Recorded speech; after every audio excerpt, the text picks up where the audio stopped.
Hello, everyone, and welcome back to Read the Podcast.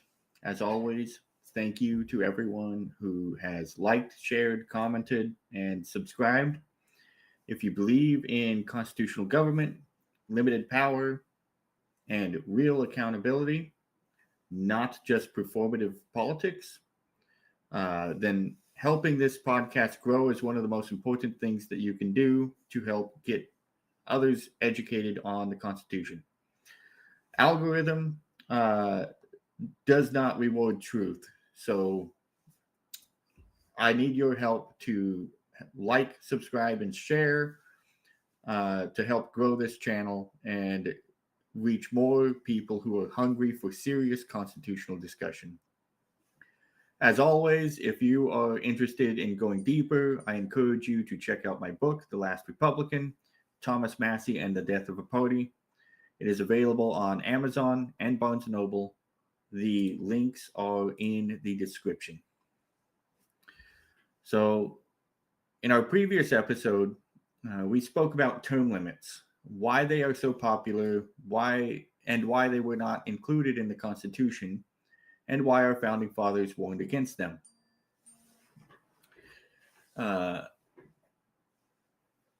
We were originally going to follow that discussion today with what I believe is a far better solution to the corruption than term limits ever could be.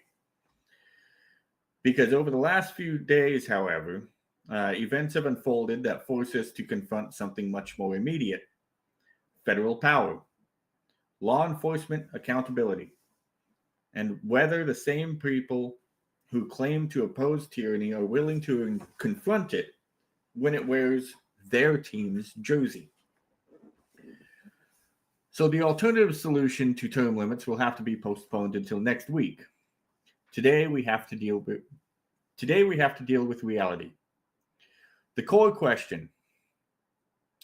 The question for today is simple, but it's deeply unsettling.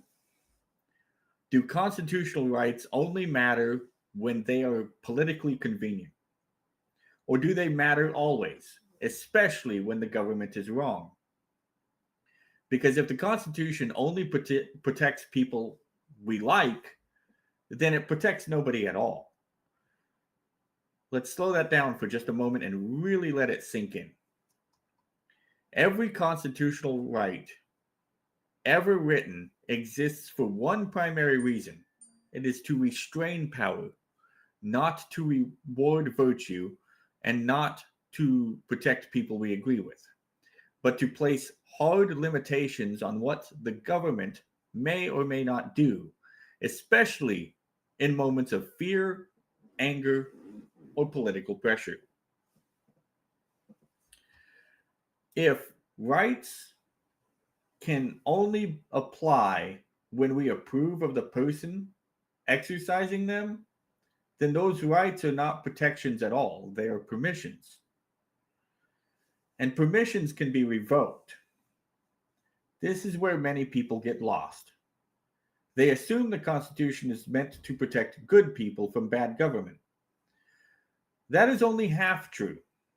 The Constitution is designed to protect everyone from the government, including people we believe are wrong, foolish, offensive, or even dangerous, unless and until they are proven guilty under law or act in aggression. That is not a bug in the system. That is the system. Because the moment that we decide someone's rights no longer matter due to their beliefs, their speech, or their political alignment, we have already granted the government a power that it will not give back.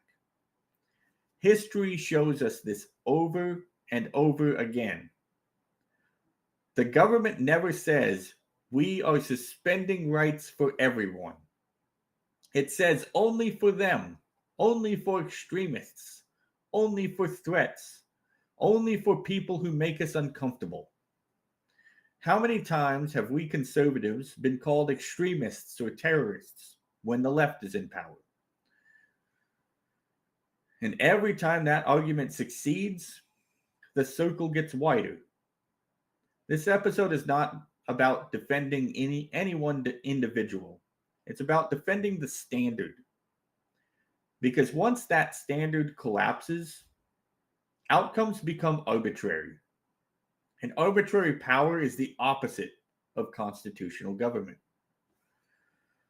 So as we move forward today, we will examine events such as the recent death of Alex Pretti, the killing of Lavoy Finicum, the Bundy Ranch standoff, and what they reveal beyond any single moment. As we do, keep this core question in mind. Not whether you like the people involved, not whether you agree with their beliefs, but whether the government was restrained. Because liberty does not survive on agreement, it survives on limits. So the first thing we will discuss is the recent killing of Alex Pretti. Let's start with what happened. Alex Pretti was a U.S. citizen, an ICU nurse, a man with a concealed carry permit. He was not an illegal immigrant. He was not a violent criminal. Not someone convicted of anything that carries a death sentence. He was observing an ICE operation. He was recording. He was exercising a basic First Amendment right, the right to observe and document government actions. He was killed by federal agents, shot dead in the street. This isn't about whether you like ICE. I support immigration law. I support enforcing it. This is about whether federal agents have the authority to kill a citizen outside of due process. The Fifth Amendment does not say that government agents may take a life simply because of the situation feeling tense or chaotic. Self-defense is a legitimate and universally recognized justification for the use of force, including lethal force. But it has limits. Those limits matter. Under our legal tradition, lethal force is justified only when there is a clear, immediate, and articulable threat of death or bodily harm. Not speculation, not discomfort, and not the mere presence of a firearm. And definitely not recording government activity. Due process does not forbid self-defense. It forbids summary execution absent of direct threat. When the government claims self-defense, the burden is on the government to prove that such a threat actually existed, not on the public to blindly accept it. Breaking down this event, timeline and conduct. To really understand why this matters, we have to slow this down, because constitutional violations often hide in the details. Alex Pretti was not fleeing a crime scene. He was not the target of a warrant. He was not attempting to interfere with an arrest. He was standing, observing, and recording. ICE went after Alex only after he went to render aid to a woman that had just been shoved aggressively to the ground. That matters.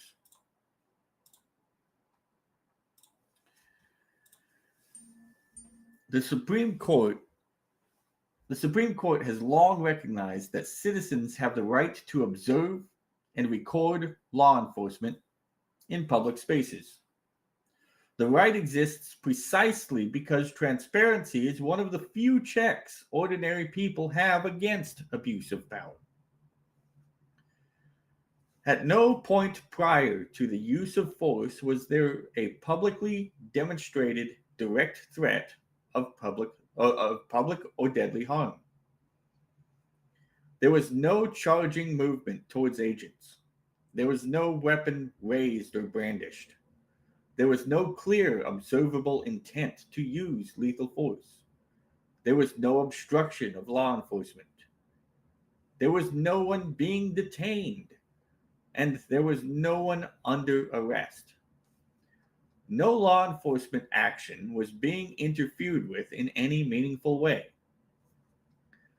Simply observing, recording, or even verbally questioning government agents does not constitute obstruction, and treating it as such is in of itself a constitutional violation. The point becomes even more important in light of statements made after by senior Border Patrol leadership, suggesting that Alex Pretti's alleged use of harsh and insulting language towards agents, including comparing them to the Gestapo, somehow justified consequences. That position is flatly incompatible with the First Amendment. The Supreme Court has repeatedly held that angry, offensive, insulting, and even hateful speech directed at government officials is protected speech. Calling agents names, using profanity, or expressing contempt for law enforcement is not a crime. It does not convert protected speech into obstruction. It does not create justification for force. The line is clear and very well established. Speech loses constitutional protection only when it constitutes a true threat, incitement of immediate violence, or narrowly defined fighting words likely to provoke immediate violence. Absent that, there is no public evidence of such speech here. The Constitution explicitly protects the right of citizens to verbally confront, criticize, and even harshly condemn government agents without fear of retaliation. What we do see, and what has been reported repeatedly in cases like this, is escalation initiated by law enforcement, verbal commands, physical contact, use of chemical agents, and then the rapid invocation of officer safety as the justification after the fact. The sequence matters because the Constitution does not allow the government to create the danger and then cite the danger as a justification for killing someone. The legal standard of government must be met. This is where many conversations go off the rails. The standard is not whether an official felt afraid. The standard is whether a reasonable person viewing the situation objectively could conclude there was an immediate and unavoidable threat of death or serious bodily harm. That is a very high bar, and it is supposed to be. If that bar is lowered, it's subjective fear, and then every citizen interaction becomes potentially lethal, and constitutional rights exist only at the pleasure of the state. The mere presence of a lawfully carried firearm does not meet that standard. Filming government agents does not meet that standard. Refusing to immediately comply with confusing or contradicting commands does not meet that standard. If it did, the Second Amendment would be meaningless. The First Amendment would be dangerous to exercise, and due process would be reduced to an after-action report. This is where another lazy argument needs to be put to rest. You will often hear a claim that if you have never served in law enforcement, you have no right to have an opinion on the use of force. That argument is not just wrong, it's profoundly unconstitutional. The Constitution does not belong to a professional class. It does not require a badge, a uniform, or prior service to understand its limits. The legal standard for use of force is objective by design, precisely so that it does not depend on insider perspective, personal stress levels, or professional solidarity. If constitutional rights could only be evaluated by those empowered to violate them, then there would be no meaningful limits on state power at all. Citizens are not required to experience government force firsthand in order to judge whether it was lawful. It is the entire point of having a written constitution, to allow the people themselves to measure government against fixed rules, not emotional justifications. Here's one of the most dangerous shifts that have occurred in modern politics, and it often goes unnoticed. When a private citizen uses lethal force and claims self defense, the burden is on the citizen to justify their actions. They are investigated, they are questioned, they are required to demonstrate that lethal force was necessary, proportionate, and unavoidable. That is how the rule of law is supposed to work. But when the state kills, we increasingly behave as though the justification is automatic. An internal review is announced, a statement is released, and the public is told to trust the process. But that is backwards. The founding fathers understood that government violence is categorically more dangerous than private violence because it carries the presumption of authority and legitimacy. A criminal act by a citizen is an aberration. A criminal act by the state becomes precedent. That is why, under a constitutional system, the burden must always remain on the government to affirmatively prove that lethal force was unavoidable, not merely convenient, not merely expedient, unavoidable. And that proof cannot consist solely of the testimony of the agents involved. If the government may act as both the actor and as the sole judge of its own conduct, then accountability becomes fiction. Independent investigation and opinions is not an attack on law enforcement. It is a constitutional necessity. The presumption should never be that the state acted lawfully. The presumption should be that the state must demonstrate that it did. When the burden is weakened, delayed, or never meaningfully applied, accountability dies, and history has shown that liberty soon follows. Here's where the hypocrisy becomes impossible to ignore, and where it becomes genuinely dangerous. We have seen this movie before. If this incident happened involving the ATF, the outrage would have been immediate. If it involved the FBI, the word tyranny would be trending within hours. If it had been a federal agency associated with the Democratic administration, many of the loudest voices defending ICE today would be calling for their resignation, prosecutions, and defunding.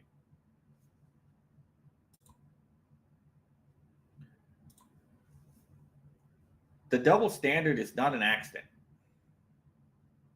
Because it was ICE, an agency politically associated with border enforcement and Republican priorities, suddenly the constitutional limitations are treated as optional. It's tribal, and tribalism is poisonous to liberty.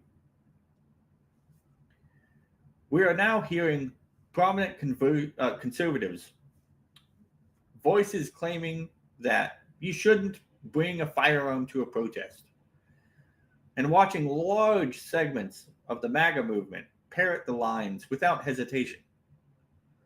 The claim collapses the moment it confronts with history, just as recent as the January 6th protests at the Capitol, the Bundy Ranch standoff, multiple state capitol protests, countless open carry rallies, Second Amendment demonstrations, and armed protests led by supporters of conservative, Republican, and MAGA voters alike. In many of those cases, firearms were not only present, they were intentionally visible. And for years, those same people correctly argued that the presence of arms does not negate constitutional rights. Now we are being told the opposite. Not because the Constitution changed, but because the political target did. This hypocrisy does more than expose bad faith. It actively erodes both the First and the Second Amendment. Once you accept the idea that carrying a firearm near a protest is inherently suspicious or provocative, you have already conceded the core argument of gun control advocates. Once you accept that armed citizens deserve fewer rights, you have accepted that rights are conditional. And once rights become conditional, they're no longer rights. This is not some fringe interpretation of the Second Amendment. It is the direct opposite of the original intent. The entire purpose of the Second Amendment was to serve as a bulwark against government overreach and tyranny. It was not designed for hunting. We all know this. It was not designed for sport. It was designed to ensure that the people themselves retained the means to resist an abusive or unaccountable state. To argue that citizens should be disarmed precisely when they are protesting government actions is to stand in direct opposition to the Constitution's design and to the views of virtually every founding father who wrote about the right to bear arms. The founders did not fear an armed citizenry confronting power. They feared an unarmed citizenry subject to it. And this principle extends beyond allies, factions, and political agreement. Thomas Paine captured this idea with brutal clarity. He that would make his own liberty secure must guard even his enemies from oppression. For if he violates this duty, he establishes a precedent that will one day reach to himself. This is the heart of constitutional liberty. Rights are not protected only when exercised by people we agree with. They are protected precisely when they are exercised by the people we dislike, distrust, or politically oppose. Saying you shouldn't bring a gun to a protest is not a position rooted in constitutional conservatism. It is a position rooted in obedience to authority, and the founders warned explicitly against that in mind. This is not merely an online argument. It is not just internet posturing. It is the normalization of a precedent where the government may punish the exercise of a constitutional right by relabeling it as a threat. That precedent will not remain limited to the people you disagree with. History never works that way. We have already lived through that cycle. During the Bundy Ranch standoff, and other similar protests, conservatives and armed demonstrators were routinely labeled as extremists or domestic terrorists by the Obama administration and much of the federal apparatus. Not because they committed any acts of violence, but because they openly challenged federal authority while armed. At the time, many on the right correctly warned that branding armed protests as terrorism was dangerous and abuse of language and power. Now we are watching the script flipped. Under the Trump administration, we see similar rhetoric aimed in the opposite direction. Liberals and left-leaning protesters are increasingly described as dangerous or terrorist adjacent simply for carrying firearms at protests, with the implication that armed presence alone signals malicious intent. It's the same logic. It's the same erosion of rights. It's just a different political target. The Constitution did not change between administrations. Only the identity of who was being labeled the threat did. And that is precisely why the founders warned against allowing government to decide which citizens may safely exercise their rights. I've spoken openly about this, including referencing the Bundy Ranch standoff itself, a moment many conservatives once described as a proud stand against federal overreach. Hundreds of armed citizens from around the country stood off against federal agents. Snipers were deployed by both sides. The Bureau of Land Management ultimately stood down, fearing a catastrophic bloodshed. For years, that moment was celebrated as proof that an armed citizenry could restrain federal power. Now, many of the same voices cheer or ridicule when someone exercising those same rights is killed. That is not constitutional consistency. That is a betrayal of principle. And let me be clear about something. Supporting border security, supporting enforcement of immigration law, supporting national sovereignty, none of those positions require abandoning the Constitution. They actually require following it. You do not strengthen the rule of law by excusing unlawful force. You do not defend liberty by cheering state violence. You do not preserve the republic by deciding that some people deserve fewer rights because you disagree with them.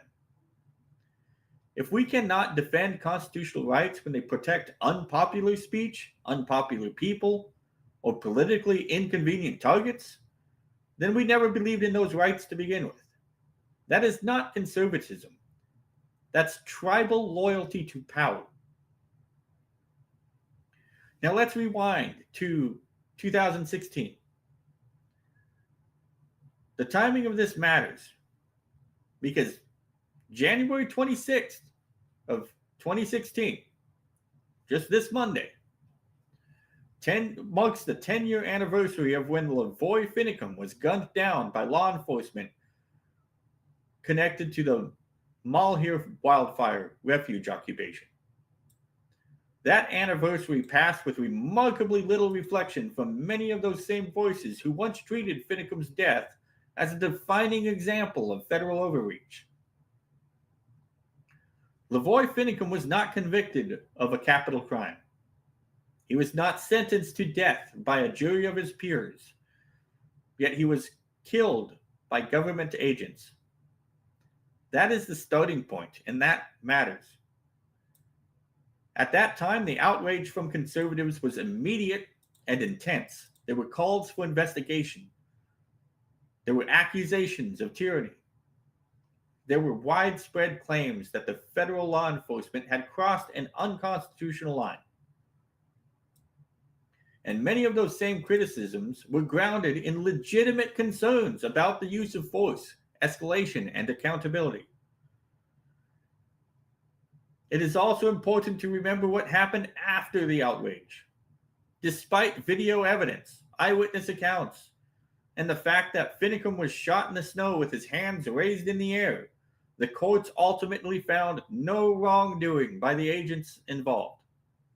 That ruling outraged conservatives and self-described patriots across the country, not because they were anti-law enforcement, but because they believed the government had investigated itself and declared itself innocent.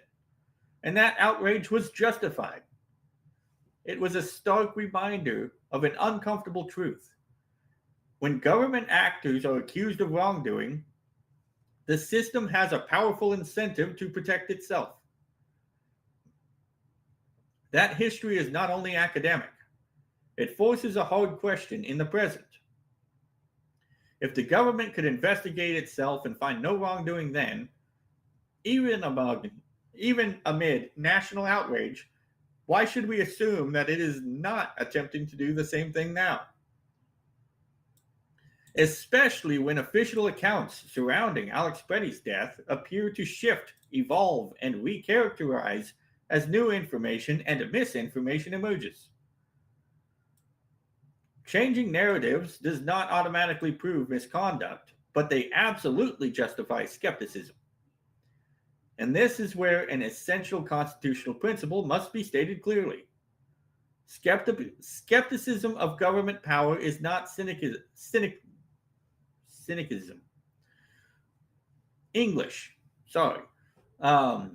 It is also not extremism.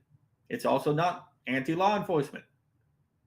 Skepticism is actually a civic duty in a constitutional republic. The founders did not design a system that relied on blindly trusting authority. They designed one that assumed power would defend itself unless restrained by an informed, questioning, and engaged public. When citizens stop asking hard questions of government, especially after lethal force is used, accountability disappears by default. And when accountability disappears, liberty does not erode suddenly. It erodes quietly, case by case, precedent by precedent. That is why skepticism is not only justified, it is required, even now. What makes this moment so revealing is not how people, or not what people said in 2016, but what people are refusing to say today. Apply the same standard. If Lavoy Finicum's killing deserved scrutiny, so did Alex Pretti's. If federal agents using lethal force against an armed protester is unacceptable in 2016, it does not become acceptable today simply because the protest involved immigration enforcement. The Constitution does not operate on a partisan calendar. And with that being said, I need to quote Thomas Paine a second time here, because I really need this to sink in for people. This is probably the most important quote in this entire episode. He that would make his own liberty secure must guard even his enemy from oppression. For if he violates this duty, he establishes a precedent that will reach to himself.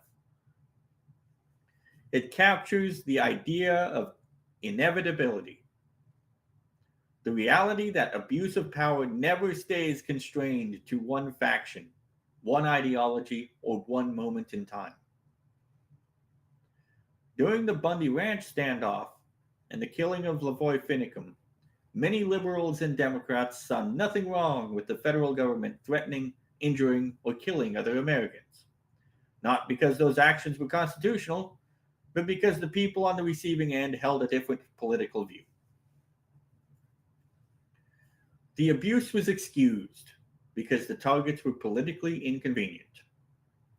Now the same logic has come full circle.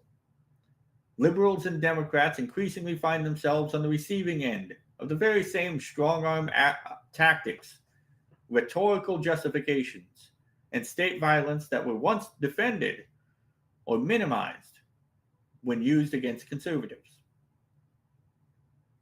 What we are witnessing is not justice. It is the continuation of a cycle.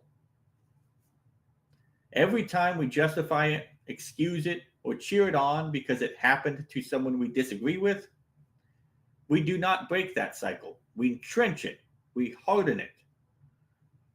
And we ensure that that precedent will be used again, inevitably, against us, regardless of party, ideology, or intent. I want to be absolutely clear about my own position. I do not support fighting against immigration law. I support border security. I support enforcement of the law. But as a Constitution-minded, liberty-loving American, I am compelled to oppose strong-arm politics, selective enforcement, and the normalization of government violence. Because once the government is permitted to crush the rights of the people we disagree with, it will eventually use that same power against us. That is not theory, it is history. Once again, the pattern becomes clear. When federal power is used against people we politically identify with, it is condemned as oppression. When that same power is used against people we disagree with, we rationalize it, minimize it, or even celebrate it, just like the liberals do when it's used against us. That is not principle, it's selective outrage.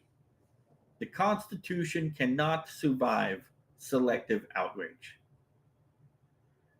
This is where the discussion has to move from abstraction to reality. We've talked about the standards. We've talked about the hypocrisy. Now we have to examine what those failures look like when they collide with a human being. And that brings us back to Lavoy Finicum. Finicum's death was not just a tragedy, it was a warning. It was a warning about escalation, about militarized responses to protests, a warning about how quickly lethal force becomes the default instead of the last resort. That warning has not aged out. It's just been ignored. So now, instead of speaking in generalities, we need to focus on the first major case study of this episode. Because you cannot judge government's response unless you understand the man, the moment, and the beliefs that he led. Let's break down the Lavoy Finicum incident carefully, chronologically, and dive right in. This is where we need to slow down and do something that rarely happens in these conversations. Before we argue about the outcome, debate tactics, and before we reduce everything to slogans, we need to examine the event itself, carefully and honestly. Because the way Lavoy Finicum died cannot be separated from who he was, what he believed, and what he thought he was resisting in that moment. So now let's move deliberately into the first case study. Let's break down everything about Lavoy Finicum's incident. This is not to glorify him, but to establish the constitutional standard we claim to believe in. So who was Lavoy Finicum? We have to understand who he actually was. Lavoy Finicum was a rancher. He was a father, a deeply religious man. Someone whose worldview was shaped not by political theory, seminars, but built by land, labor, faith, and a belief in personal responsibility. Those who knew him consistently described him as a passionate, outspoken, and steadfast individual, but also generous, community-oriented, and deeply concerned about what he believed was the steady erosion of local control and individual liberty. He did not see himself as an extremist. I certainly did not, and I hope the viewers did not either. He saw himself as a defender of the way of life that he believed was slowly strangled by distant, unaccountable federal power. At the core of Finicum's beliefs was a conviction that the federal government had exceeded its constitutional authority, and rightfully so, particularly with respect to land management in the western United States. He believed that decisions affecting local communities, ranchers, and land users were being made by bureaucracies thousands of miles away, insulated from accountability, and indifferent to the human cost of their policies. Finicum frequently spoke about the Constitution as a document of limitation. Limitation on federal power, limitation on bureaucracy, and limitation on use of force. He repeatedly argued that the federal government was acting outside of constitutional limitations and that citizens had a right and responsibility to challenge and resist that overreach through protest and civil resistance. That belief placed him squarely in a long American tradition of civil resistance rooted in constitutional interpretation, not nihilism or chaos. Finicum was not fighting for violence. He was not calling to overthrow the government. He was fighting for recognition. Recognition that federal authority is not absolute and that citizens retain every right to challenge it when it exceeds those bounds. His focus was not personal gain. He believed the occupation represented a line in the sand, a demand that federal agencies justify their power, their tactics, and their legitimacy. Whether one agrees with the strategy is not really the point. The Constitution does not condition rights on whether protests, tactics, or rhetoric is polite, popular, or strategically sound. In the aftermath of Finicum's death, the focus quickly shifted away from the government's action and towards Finicum himself, his words, his belief, and his personality. When the state uses lethal force, there's a strong incentive to put the victim on trial, to turn the person killed into the justification for killing. But under the Constitution, that's backwards, just as I said earlier. The Constitution is not whether Lavoy Finicum was controversial. The question is not whether his views were correct. The question is not whether his resistance was wise or unwise. The question is whether the government was justified in killing him. Just as I said before, Finicum was not convicted of a capital crime. He was not sentenced to death. Whatever mistakes that he may have made, none of them erase his right to due process. The Constitution does not authorize lethal force as a punishment for defiance, distrust, or disobedience. It authorizes lethal force only as a last resort when there is an immediate and unavoidable threat to life. Once the analysis shifts from the standard of constitutional limits to character judgments, those constitutional limits quietly and quickly disappear. If the government may justify killing a citizen by pointing to the citizen's rhetorics, beliefs, or associations, then no right is secure at all. Because rights are not protected by likability. They are protected by restraint. This is why Finicum's death must be understood as more than a personal tragedy.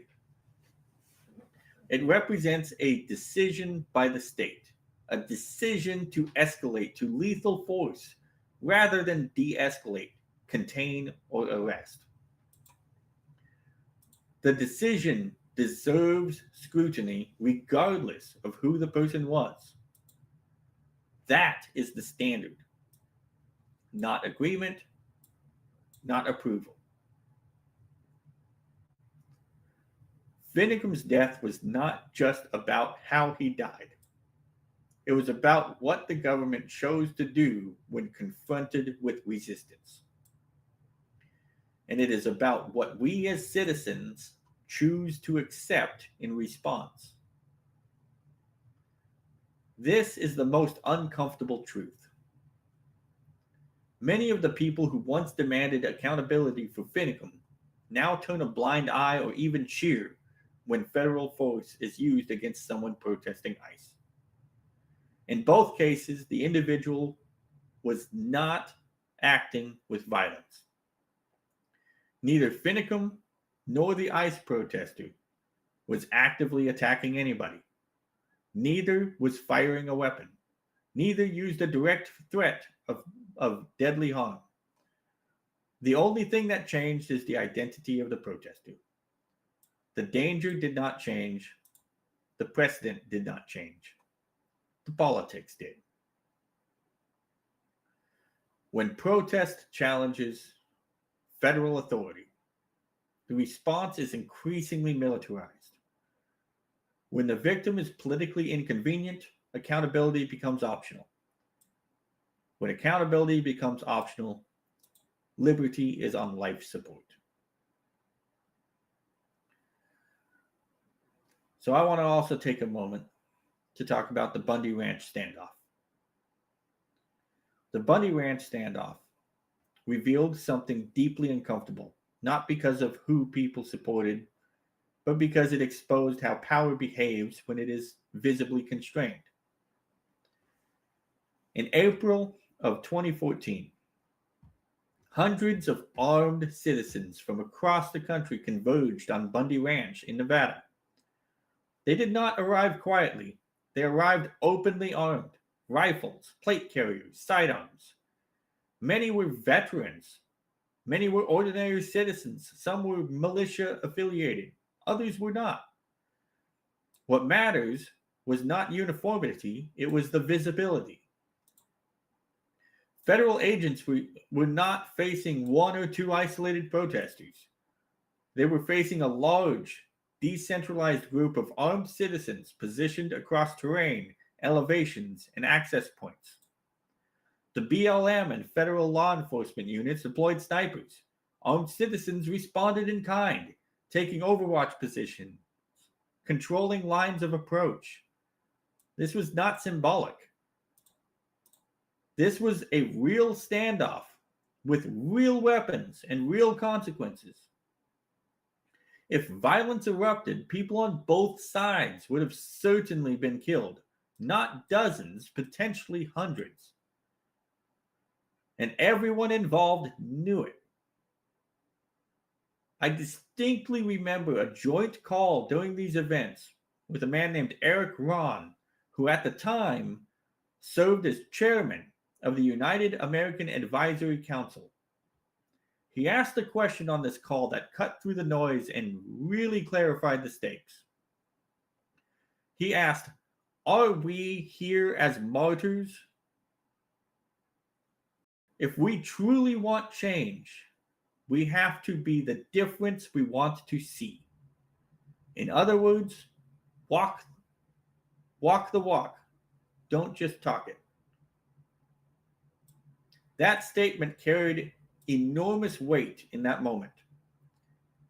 It reframed the situation away from bravado and toward responsibility. Eric was not calling for violence. He was reminding everyone listening that the goal was not to provoke confrontation. It was not to create a spectacle. It was not to manufacture bloodshed for the sake of symbolism. The point was discipline. If the objective was constitutional change rather than martyrdom, then restraint was not a weakness, it was a strategy. It meant holding the line without crossing it. It meant demonstrating that armed citizens could exercise power without abusing it. It meant proving that the presence of arms did not require their use. That mindset, choosing restraint under pressure, is precisely what prevented Bundy Ranch from becoming another Ruby Ridge or Waco. It stands in stark contrast to modern narrative that treats visible arms as proof of violent intent, rather than as a deterrent when handled responsibly.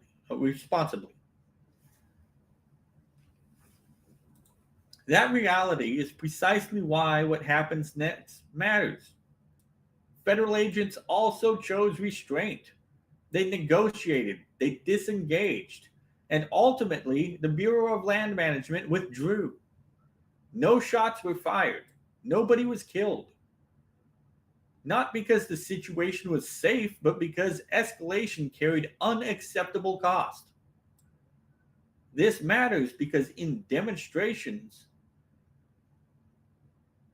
it demonstrates a hard truth that is often ignored in modern debates about force. The use of violence is frequently a choice. It is not inevitable. And restraint appears most reliable when power is checked. Now, it must be said clearly, a standoff of this nature should always be a last resort. It's dangerous. It risks lives. It carries the possibility of catastrophic escalation. No one should romanticize it, but neither should it be dismissed or illegitimate. History gives us painful reminders of what happens when citizens lack the ability or willingness to force restraint. Ruby Ridge and Waco, in both cases, unchecked power of the federal government escalated into disaster. Those events are not arguments of violence or for violence. They are warnings about what happens when the state no longer feels constrained, if it no longer feels the weight or strength of the people it governs. This is where the contrast to today becomes unavoidable. In the aftermath of Alex Pretti's killing, we hear the same rhetoric, including from figures aligned with the Trump administration and its supporters, suggesting that merely carrying a firearm near a protest is evidence of terrorist intent. Multiple magazines, a visible sidearm, and sudden suspicion replaces restraint. That logic would have been condemned by nearly every armed citizen present at Bundy Ranch, and it would have been rejected not only by those on the ground that day, but by every founding father themselves. Yet at Bundy Ranch, those same conditions produced negotiation, not execution. Many of those outside tried to label them as extremists and terrorists simply because they were armed. On the ground, federal agents did not assume goodwill. They treated the armed citizens as a potential threat. They surveilled, they were surrounded, they were covered by snipers, but armed presence alone was not treated as proof of criminal or terrorist intent. Lethal force was not presumed. What ultimately constrained the government was not trust, it was risk.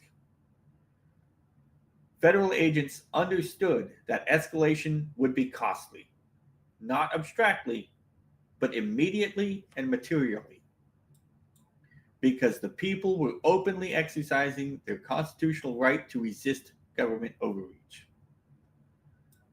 Force was contained, not out of goodwill or confidence in the crowd, but because ignoring that reality would have carried consequences the state was unwilling to bear. That dynamic is not accidental. It is exactly what the Founding Fathers anticipated. James Madison addressed this directly in Federalist 46, when he explained why a free people would never be easily subdued by federal government. He says this: besides the advantage of being armed, which the Americans possess over the people of almost every other nation, the existence of subordinate governments to which the people are attached and by which the militia officers are appointed forms a barrier against the enterprise of ambition. Madison's point was simple but profound. An armed populace rooted in local legitimacy and civic attachment imposes a natural restraint on federal overreach. Not because violence is inevitable, but because it's possible. That possibility forces negotiation when domination might otherwise occur. The difference between Finicum, Bundy Ranch, and Pretti is not the Constitution. The difference is not the presence of firearms. The difference is a political convenience. That should deeply trouble anyone who claims to believe in limited government, equal protections, and constitutional restraint. The First Amendment protects the right to speak, assemble, and petition the government for a redress of grievances. The Second Amendment protects the right of the people to keep and bear arms. These rights were designed to work together, not in isolation. One protects the voice of the people. The other protects the leverage that ensures that voice cannot be safely ignored. Samuel Adams warned, The Constitution shall never be construed to prevent the people of the United States who are peaceable citizens from keeping their arms. That statement was not about hunting, it was not about sport.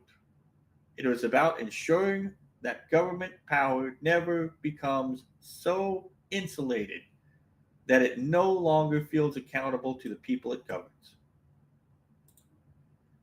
And power without restraint becomes tyranny. The founders understood that protest without power is easily dismissed. That is why the right to protest and the right to bear arms were never meant to cancel each other out. They were meant to reinforce each other carefully, responsibly, and with discipline. An armed protest does not negate the First Amendment. A peaceful assembly does not require disarmament. The Constitution does not demand citizens to surrender one right in order to exercise another. It demands that the government respect both. This standard does not change based on ideology, faction, or political alignment. It applies evenly and especially to those we disagree with. And I will quote Thomas Paine one last time for this podcast. It needs to be said again and again. If we do not guard even our enemies of oppression, that oppression will be used against us at a later period. It's not theoretical. It's not hypothetical. It is historically proven time and time again. Just look at the last 12 years with Finicum, Bundy Ranch, IRS targeting conservative organizations, censorship of social media under the Obama administration, the January 6th protesters being imprisoned without due process, and modern day where a protester was shot and killed in the streets. He that would make his own liberty secure must guard even his enemies from oppression. For if he violates this duty, he establishes a precedent that will reach to himself. I made this argument to liberals and Democrats for years and years and years, every time that they tried to suppress us and oppress us. I made this argument time and time again. I never thought I would have to make this argument to conservatives. I thought we were better than this. That principle is not sentimental. It is practical. If we do not accept the responsibility to guard against all government overreach, we concede to the government all of the power to use against us. Once we accept that some citizens deserve fewer rights because of an unpopular opinion, we have already abandoned the constitutional protections. And once rights become conditional, they're no longer rights. I'm saying it over and over again because this needs to sink in. The standard must remain firm. Not because we agree with everyone who exercises those rights, but because the moment we stop defending them, we ensure that we will be next on the list. Accountability is not anti-law enforcement. It's pro-republic. It is the difference between a government that serves the people and a government that rules over them. Because in a constitutional system, the greatest danger is not the power, not that the power exists. The greatest danger is that the power becomes unchecked. Madison said it plainly in Federalist 51. If men were angels, no government would be necessary. Madison's point was not cynical. It was realistic. Government is made of human beings. Human beings include federal agents with badges and weapons. They're all capable of error, pride, anger, fear, and abuse. So the founders did not build a system that relies on trust. They build a system that relies on limits. Limits are meaningless without accountability. because a limit that cannot be enforced is not a limit at all. It's just a suggestion. And suggestions do not restrain power. Accountability is the mechanism that turns constitutional theory into lived reality. It is what forces government to justify its actions, explain its decisions, and answer when it crosses a line. Without that mechanism, constitutional limits exist only on paper, while power operates in practice without consequence. What accountability actually means, it's not just a slogan or a sentiment. It is a process. It is what happens after the use of government power. Whether that power takes the form of force, detention, surveillance, punishment, or coercion. Accountability means that when the state exercises authority over a person's life, liberty, or property, it must prepare to justify that action under law. It means that government does not get to mark its own homework. It means no press release is treated as proof. No internal memo is treated as a conclusion. No badge, uniform, or agency substitutes for evidence. In practice, accountability looks like this. A citizen's rights are restricted, violated, or overridden. An independent review is triggered. Not discretionary, not optional. The government must explain why power was used, how it was used, and whether it remained within constitutional limits. All relevant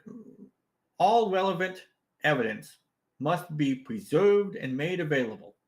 Body camera footage, dispatch and radio logs, warrants, policies, directives, and witness statements. The burden rests with the state to demonstrate that its actions were lawful, necessary, and proportionate. Not merely convenient, not merely justified after the fact. Lawful, necessary, proportionate.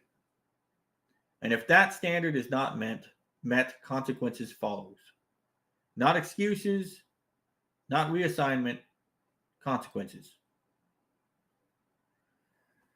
That is what it means to apply the same rule of law to the state that the state applies to everyone else. Because in a constitutional republic, nobody is above the law. Not citizens, not agents acting in the name of government, and not the government itself. When accountability is treated as optional, power stops being conditional. And when power is no longer conditional, the rule of law becomes performative, a slogan, and a slogan does not restrain power. Unchecked power is what the founders feared the most, regardless of what faction controlled it. They did not design a constitution to restrain good people. They designed it to restrain power, because history had taught lesson after lesson. They learned from history that power, once unaccountable, does not remain limited, benevolent, or self-correcting. We see that today. There's many people calling for term limits, and we're going to discuss that next week. They believe term limits will correct what's not being corrected. It's not self-correcting. John Adams warned that we are meant to be a government of laws and not of men. Because men and power will not self-correct. That distinction is everything. A government of power means authority is exercised according to the rules that exist before the moment of conflict, not according to the discretion, emotions, or political alignment of those in power. It means the badge does not erase the Constitution. The uniform does not create immunity. It means force, surveillance, detention, and punishment are all bounded by law, not justified by necessity alone. Because the moment government acts the moment government action becomes insulated from consequence, it stops being law, it becomes will. If federal agents can kill civilians without consequence, liberty becomes a privilege, not a right. That same logic applies beyond lethal force. If the government can detain without accountability, speech becomes conditional. If it can surveil without accountability, privacy becomes optional. If it can punish without accountability, due process becomes symbolic. Privileges can be revoked quietly, case by case. This is why accountability is existential. Not because every exercise of power is tyranny, but because unchecked power inevitably becomes it. Once the precedent is set that the state may act without answering to the law, there is no natural stopping point, only expansion.